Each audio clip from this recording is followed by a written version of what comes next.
Good morning, Muscat. Salam alaikum, Muscat. How are you all doing today? So, today my presentation basically is into the health and safety aspects of it. And the reason of it is, and how does the health and safety risks interacts with enterprise risk? Now, as our previous speaker was telling like what enterprise risk is, I'm not going in detail, and you all people know about that. That any enterprise or any business, or in the sense even when we get up from the bed, even our livelihood is all about risk, managing risks. When you get up from the bed, until the time you get again in the bed in the night, we all deal with the risk, isn't that? Risk is a part of our life, and we all need to know how to manage that. That's all. And enterprise risk management is when you do a business, when you are into a business, that particular business has certain amounts of risk, which is internal, as well as something which is external and beyond your control. Now, today's topic, what I am going to talk about, is a health and safety risk within the enterprise risk. And why is that? Why the organization is formed, with whom the organization is formed, is the key answer to it. Why we are today in this room? Who are we? Humans. Correct? Enterprise, organization, it is consisting of whom? There is a species called Homo sapiens. That means me, you, and all. So if the risk of this Homo sapiens or the actual asset of the organization is not managed properly, imagine what will happen to the overall risk or enterprise risk of an organization. So today what we are going to talk about the most important asset of an organization, which is people. We talk about people, we talk about processes, we talk about technologies. But if there is no people, no processes, no technologies. So my talk is all about the key element of any organization, which is people, and hence the health and safety and its interaction with the enterprise risk. Now, I wanted to show you this picture. We all know about risk, right? Risk is a part of our life. Imagine a small boy who is facing the sumo wrestler. What is about it? He knows that he cannot manage the big sumo wrestler, but sometimes the requirement might be. Similarly, in any organization, when you work upon, and there would be some situation comes like that, and how do we deal that? Similarly, when we swim for a fun purpose or for what, in the open ocean, we do not know what is in the ocean. There is something which we are not aware of, which is not, we are not seeing that risk, which is not a visible risk. When we are doing a scenario planning or when we do a horizon scanning, some of the time, the risks we might not see. So how do you manage that? That's also a part of our life. Third, which looks a little funny, would you ever hold a bullseye on a soldier's gun, in front of a soldier's gun? Probably that's absolutely avoidable risk. We must not. My life is at risk. Your life will be at risk if you do that. Isn't that, ladies and gentlemen? Now, what is risk? I know all the professionals here in this room knows what is risk. As per the literal meaning, it is a situation involving exposure to danger. And exposure to danger is intrinsic. It's absolutely intrinsic. Every, not only human being, but every creation on this planet Earth has risk for surviving. Now, another definition is, it is a product of the consequence and probability of a hazard event or phenomenon. The risk is like, we call it a very easy formula, it is nothing but probability times severity. And the risk is a potential of gaining or losing something of value. Now, for example, I'm walking here, and while walking, probably I drop, say, 25 cents it does not matters to me. That 25 cents is not a value to me. So losing it probably is not that big risk. But while I walk here on the dais and I lose $1,000, it matters to me. That's a risk for myself. So that is what it says, that it is losing something of value. Please understand, risk is not losing everything. Risk is all about, from a business perspective, risk is losing something of value. And when we talk about health and safety, what is that value? Life. Life. It is not replaceable. It cannot be replaceable. Now, what is risk? Many people say risk is equal to uncertainty. What we cannot see is a risk. Beyond these doors, beyond that door is the risk. Is it so? The answer is no. Risk is not actually uncertainty. Then what is risk? Risk is equal to uncertainty that matters. For me, it is within the context. You have to draw the boundary. You have to draw the context within which the risk matters to you. Probably the risk for you might not be the risk for me. So it's very important, ladies and gentlemen, to draw the conclusion, to draw the box, to draw the line, to draw the boundary of your context for that particular risk. And which is why we call risk is equal to uncertainty that matters. Now, according to ISO 31001, you all know what is ISO 31001. Risk is the effect of uncertainty on objectives. From a business perspective, every business has a business objective. If that risk is hampering that objective of yours, that is a business risk. If that risk is not hampering your business objective, it is not a risk for you. Be smart on that. For example, your neighbor has certain issues, but that issue is not hampering your survivability or your goodwill things, anything. So your neighbor's risk might not be your risk altogether. So you have to be very focused that what risk is actually matters to you. And when we call from a health and safety perspective, because we are dealing with people, in my organization, the people working for us is absolute value for us. It's a value for us. And which is why the risk of human, the risk of people does matters to us, does matters to an organization. Which is why health and safety risk is the key risk factor in any enterprise risk of any organization. Now, what is enterprise risk? You all learned people know about it, which is why I'm not going deep into it. Just a sort of a model which we have created. Like enterprise risk is basically a basket of all the risk if you talk about. It is strategic risk, it is operational risk, it's financial risk, and I call something also as human factor risk. And actually, if you see, when we do business, the business is done by the humans. We all are into our psychology, isn't that? My psychology is different than your psychology. How do I think? You probably perceiving a risk in a very different fashion. So there, the human factor comes into play. And any enterprise risk, when you do an enterprise risk, and after that enterprise risk, you do whatever the things like strategic risk, operational risk, tactical risk, and whatsoever. The one key element I always advocate is to think about human psychology. How do we as a human think? As much as possible. There would be definitely something which will be beyond the doors, but that is very important. Now, in human risk factors, there are very key elements comes up. And one of the major key element which comes up that we call is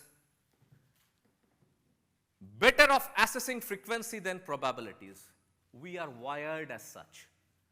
Humans are wired as such. Our brain is being wired naturally to assess frequency more than the probabilities. What is that? If something in my lifetime happening, we can know that how many times it happens. Or if I may give an example, it is again within the context. If you take a coin and I say 0.5% is your chances that when you flip your coin it will be the head, and the context is infinity. Half of the time you will flip the coin 2.2 heads. But that what happens is it gives the frequency. The probability, basically the frequency something is relative. Always remember the frequency is relative. And probability is what? How many times it will occur. So human brains are like that. It is designed. But when we do the exercise, when we study the material, when we talk to the experts, our human brain can also be trained in assessing the probabilities. That is what from a human factor. And many accidents, I will be doing a case study on that. How does it happens? And the second is confusing during complex situations. Human brain.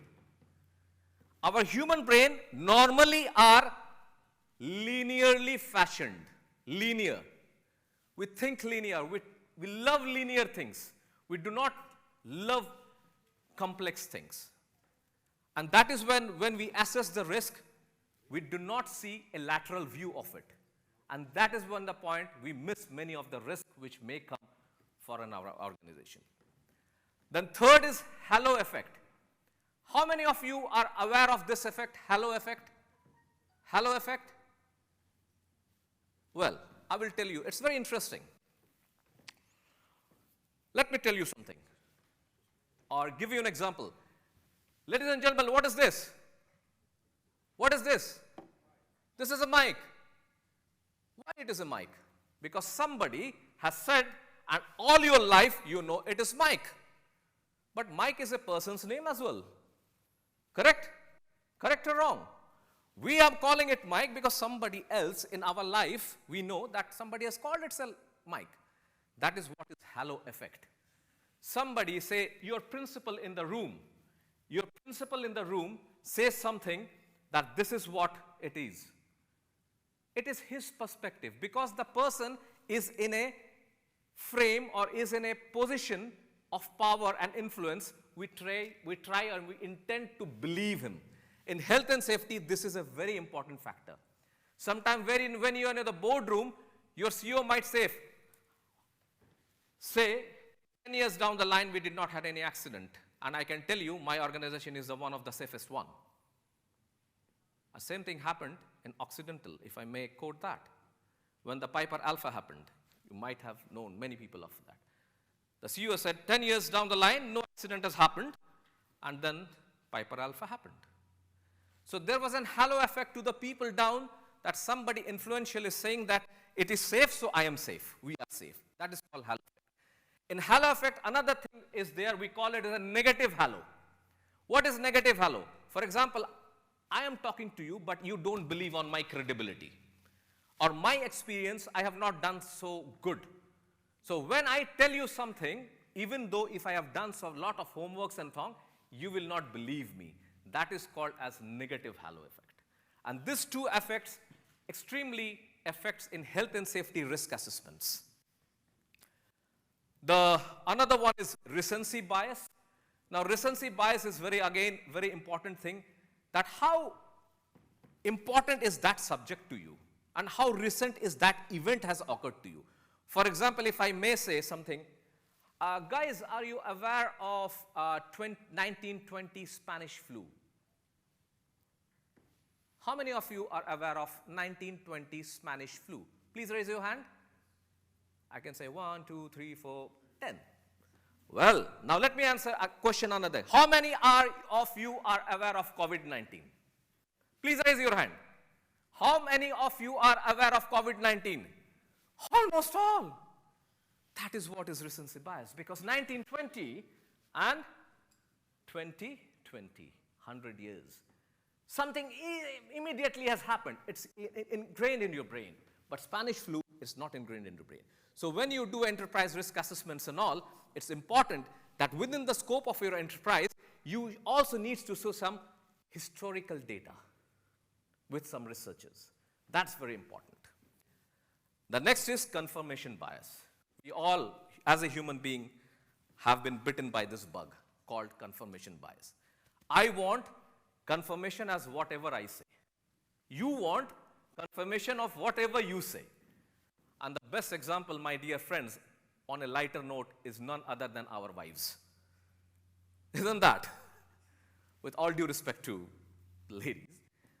My wife wants everything to be confirmed by me, even she's wrong. That's a confirmation bias. And in risk assessment, it does happen. If I'm in a strong position, say I'm the head of the department, and I said, this door is dangerous. I'm not a civil engineer, for example, but I will try to confirm my bias with somebody else. You know, my friend, do you know, 20 years before, the similar door somewhere has fallen and 2 people have died. You said, yes, my friend, I have seen in that majlis it's filled. Here you go, my friend. So that's a confirmation bias the human psychology acts on. We as a risk assessors, we as an enterprise risk assessors need to be away from these biases. My talk today is almost all of that. Get out of these biases. This is very important. The third thing is is false sense of security. False sense of security. Well, I will give an example of that again. 2021, August 21st. I was in India and I was driving a motorbike. I'm a biker. So once upon a time, I have done a biking from Dubai to London as well. So I was very confident that I'm a biker and I was driving on the roads of Mumbai, India. How many of you have driven bikes in Mumbai? Oh, well, you know how it is.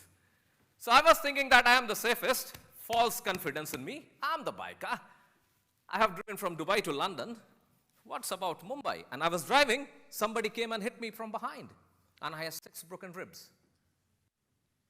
Imagine, if I was careful that day, that I am driving in a very dangerous road, probably I could have saved myself because I was self-confident and I was in a false sense of safety and confidence that I'm a very good biker, nothing can happen to me.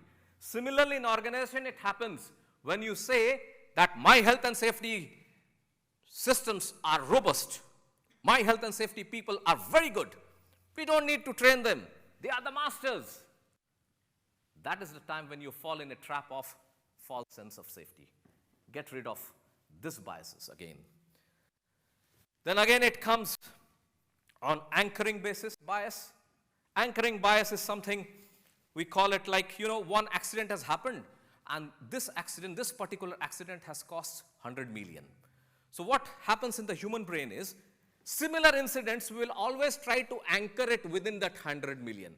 But some other accidents, similar accident can even cost more. In my case study, I will show how it is. And then there comes under is influence of rewards and punishment. I need not have to go in detail.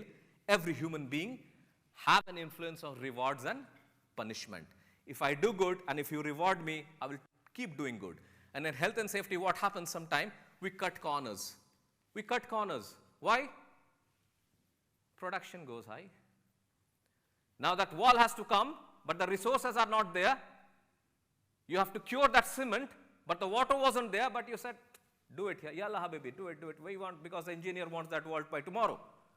When you do that wall, your engineer comes and pat in your back. So you are smart enough to cut the safety again. But the day that wall falls down and kills some people, nobody is going to pat your back. You will be regretting yourself. So that's very important, and that's the reason I said. And all this human factor, what it does, it shifts to the health and safety risks and the psychology of the people, which affects altogether the enterprise risk. Now, this is something I call, and when I was doing my research, basically I'm doing a research again on return on investment of health and safety on a medium-sized construction business.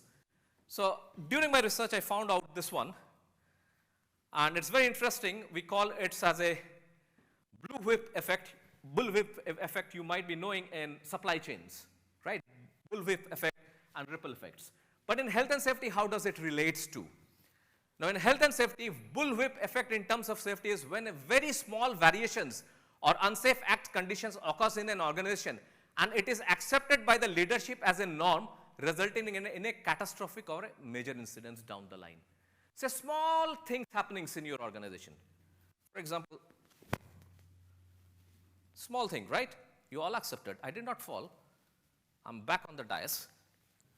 Near miss reported? Probably not. Because it's a small thing. Joyveer has just stepped on. But because there was no boundary, accepted as a norm. Accepted as a norm by the leaders of the business. Someday, 2 days back, somebody else comes in, walks in, and falls and breaks his shoulder because of the bullwhip effect. Because of we accepted something which was not right. Similarly, what happens is a ripple effect. After a major incident has occurred, the brand equity and financial losses can take a long time to recover. And these ripples can not only affect one organization, but entire sector. What is that? After a major incident has happened, after a major catastrophic incident has happened, the brand equity of that organization, that means reputation, is at stake. Correct? To build that, you need ages. Similarly, the financial losses can be in billions or millions. To recover that, you need, again, some years. Moreover, for example, if you are in a construction industry, and something has happened, it does not only remains in your company, but it can affect the entire company, entire sector, construction sector. That is what happens in a ripple effect of a major catastrophic event. Now, a quick case study. I think you all know about it.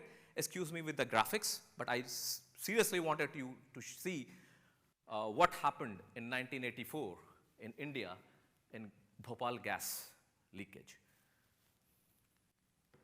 The Bhopal gas tragedy happened in 1984 in India. I think many of you are aware of it, right?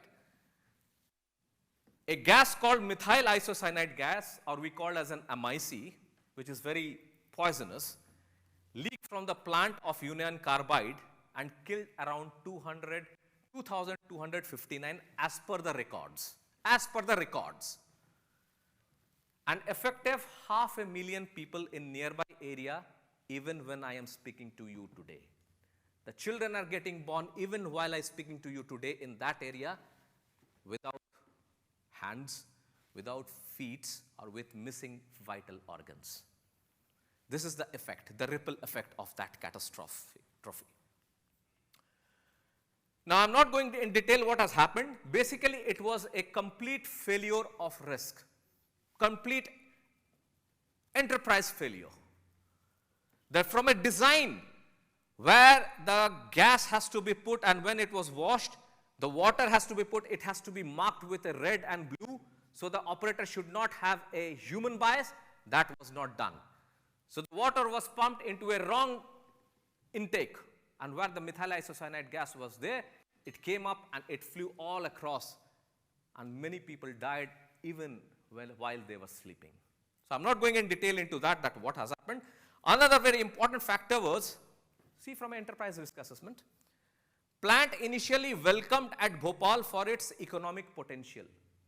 When the plant was coming, the people, the Indian government and the people from there, they were welcoming. Wow, we are getting the plant, we're getting an employment. Located 2 miles from the city center, surrounding population expanded significantly because of the construction activity, economic activity was increasing.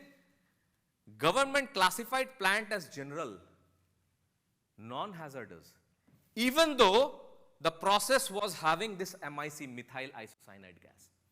And after this incident, they said that a hazardous industry zone should be there within 15-mile zones. Imagine, after the incidents, post-incidents, the government of India said, no, hazardous industry should be out of 15 miles from the city zone, and that particular industry was done and was facilitated within the 2 miles of the city center.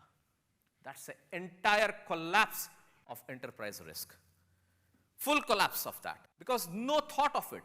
Nothing was thought of it. It was purely on the basis of economical gain. And what happened after that is very interesting. I'm not going in detail.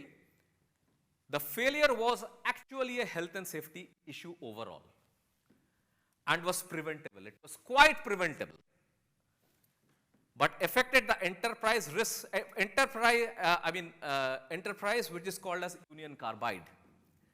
This incident made Union Carbide to close its business interests in India altogether.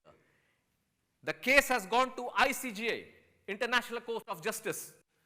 And that time, and still today, Union Carbide has immense reputational loss. Even today, Union Carbide, you hear about it, that Bhopal one, the first thing comes in your mind. Now I'm talking about dollars, very important for businesses.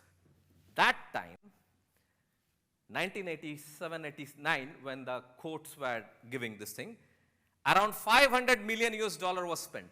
500 million US dollar was spent in 1989 out of court settlement. Unrecorded, other cost, unaccounted for. Now let me get into the ripple effect.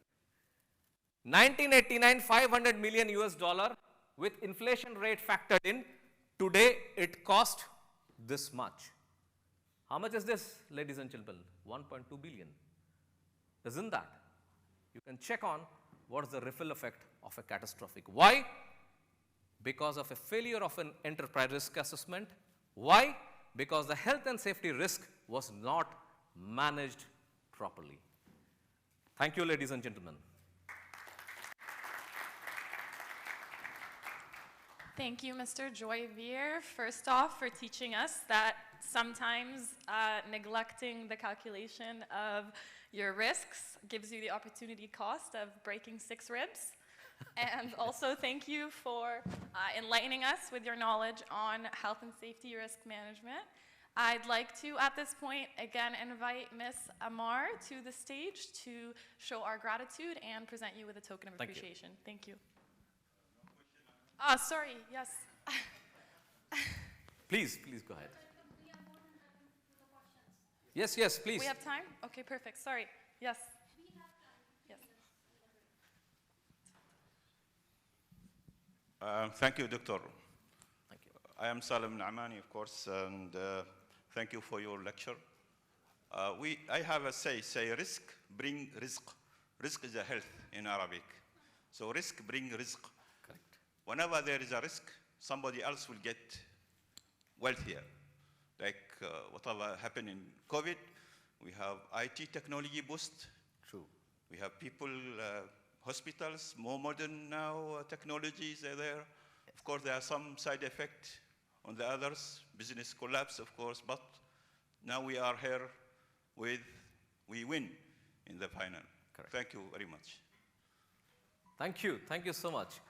I completely agree, yes, the risk gives a risk, but there is something called, because we all are from one clan called as a Homo sapiens and human beings, there should be something which is ethical. We do the transaction which must be ethical. I will not do anything which will harm anybody of it. So that's what is very much required. Thank you, gentlemen. Thank you so much. Any more? Yes, please. I just want to comment on one thing. The same government has given permission to have this plant within 2 miles, right?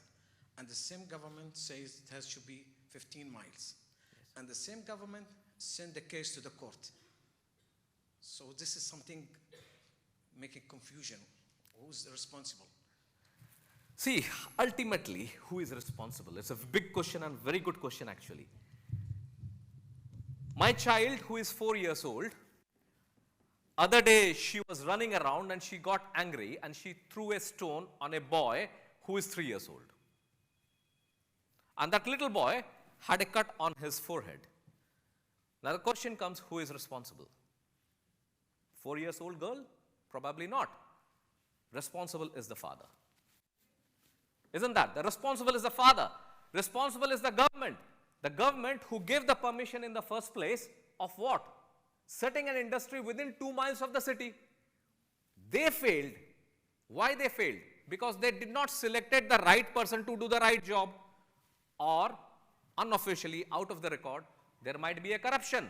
I'm not saying that maybe you all know about it. There were some certain corruption. There was lack of governance, if I may say. There was lack of governance which has happened. 2 miles set. Habibi, how could you do that? I agree with you.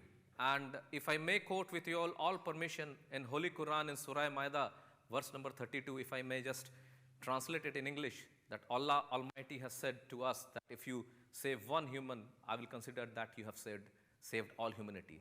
So it is a commandment of God, and we all human beings needs to follow that.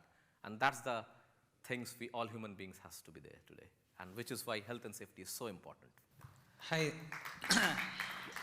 Joyveer here. Yes. Yeah. Right hand side, Joyveer. To your right. To my right. Right. Yes. Yeah. In fact, COVID has really given opportunity, particularly to consider risk from health and safety perspective. So, what is the best or ideal risk management tool or technique you suggest? Let's say a board meeting or senior executives, CXO suits, people gathering together and something comes up. So for the organization, that is a biggest risk, or top executives together and something goes wrong. So in risk management terms, what is the best ideal way to approach Well, if I have such situations? Yeah, if I've understood your question rightly, you are saying that in a board meeting, if people are sitting and discussing about a risk, if something goes wrong out of the blue, what to do? Not discussing. Okay. I'm saying something goes wrong within that boardroom itself. Okay. So because like COVID has also. Yes. So safety, what we generally look risk from the operational point of view. Right. As you rightly said, the human resource, that's the biggest risk. So let's say executives Right. are traveling. Right. What I heard is like Unilever people used to travel a lot for the Yes. regular meetings. Yes. After COVID, they have really thought on that, and then they restricted their travel. I understand. And you are absolutely right, and a very good question again.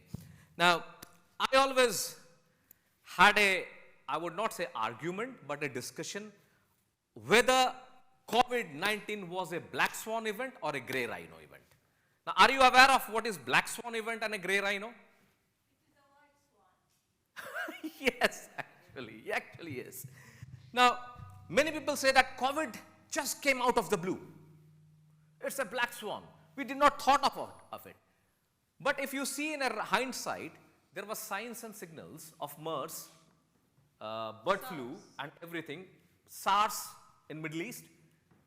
So for some experts, risk experts, they say, no, it was not a black swan, but it was a grey rhino. Now, to answer your question, in case if something happens in the boardroom, now we know that, yes, COVID is there. During the COVID, what happens? We were not sitting in the boardroom, but what we are doing is we were into the Teams or in the Zoom meeting. Much more safer. Similarly, every organization, I believe, even yours, during the COVID, has a COVID protocol. Even the country like Oman, they have the protocol, COVID protocol.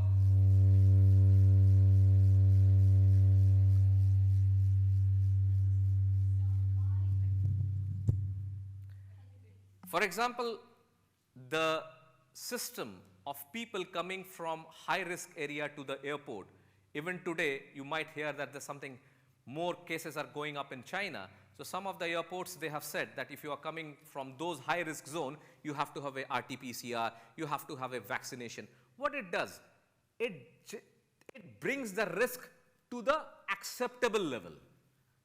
We all have a risk appetite. It's similar to our stomach. How much I can eat a roti or a chapati? I can eat 2 chapati. Similarly, you can eat 4 chapati. That is your risk appetite, and 2 chapati is my risk appetite. So within our risk appetite, we have to set how much I can accept. So in a boardroom as well, it is a call of the board and the organization, how much acceptance to the risk is there. When it comes to life, if you ask me as an expert, I would say do Zoom meeting if there is a COVID, or there is a situation of infectious disease, I will say do Zoom meeting. Or put mask as much as you can, put the sanitizers and do the meeting and ensure that you are sitting 2 meters away. Okay. What should be the organization planning to see that the overall financials are not impacted? Like we go for an alternate risk transfer, like taking insurance or D&O covers or something like that. See, if you remember, when the COVID struck, how many insurance were accepting COVID claims? None. Now they are doing the insurance, are claiming the COVID claims. So from a financial aspect, yes, something has happened.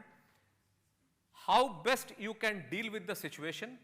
If somebody is infected, the first and foremost as a health and safety practitioner, I will say, save his life. Forget about the business and the financial part of it, save his life, save his fellow human life, then think of the financial things.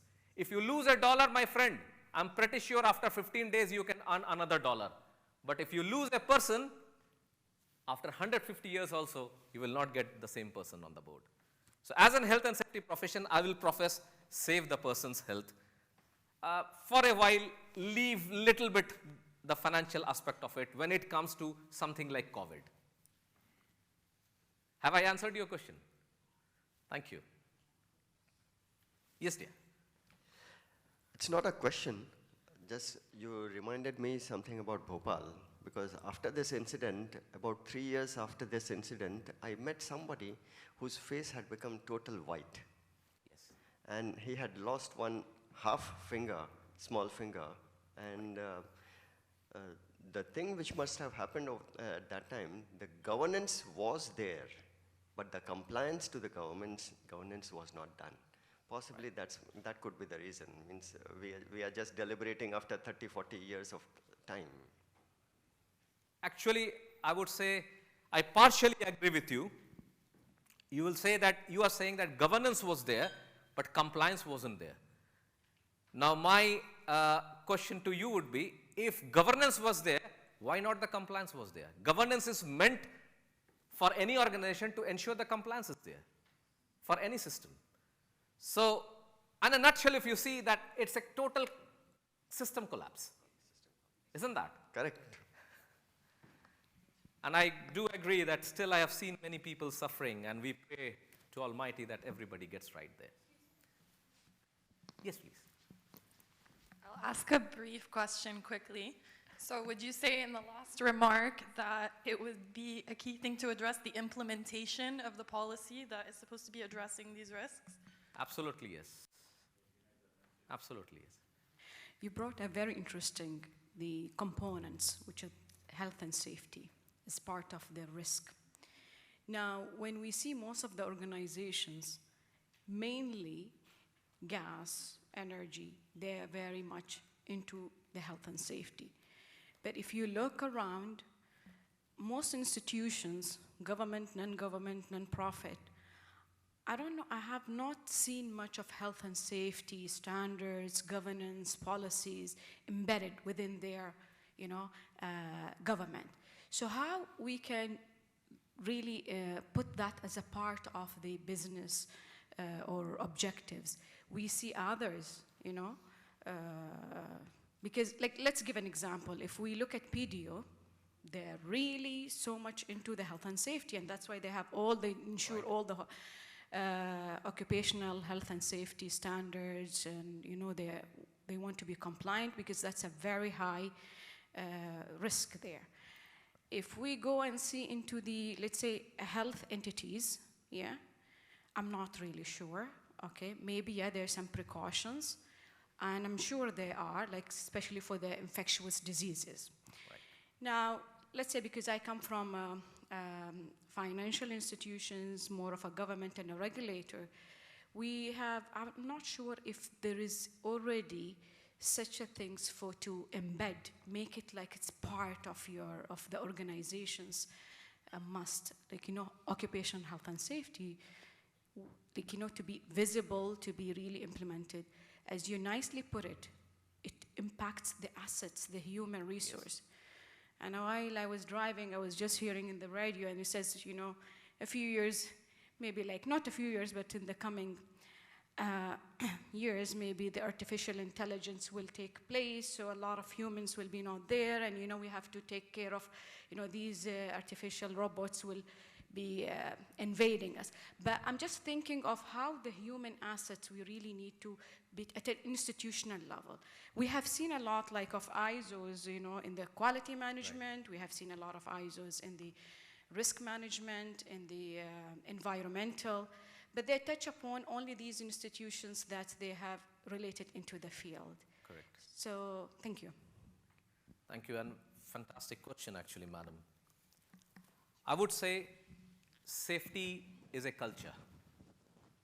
The organization needs to set its tone on this organizational culture called as a safety culture.